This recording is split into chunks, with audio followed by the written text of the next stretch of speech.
എനിക്ക് വേണ്ടി നീ എന്താണ് വാങ്ങിയത്? ഇത് നമ്മളെങ്ങനെ ഇംഗ്ലീഷിൽ ചോദിക്കുക? What did you buy for me?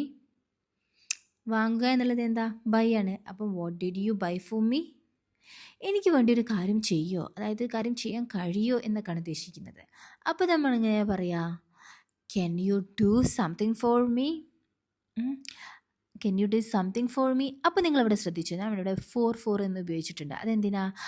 വേണ്ടി എന്ന് പറയാൻ വേണ്ടിയിട്ടാട്ടോ.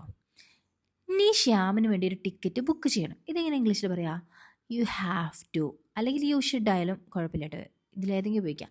അപ്പം you have to book a ticket for Shyam. അപ്പോൾ ഇവിടെ ഫോർ ശ്യാം ഉപയോഗിച്ച് ശ്യാമിന് വേണ്ടിയിട്ട് എന്നാണ്.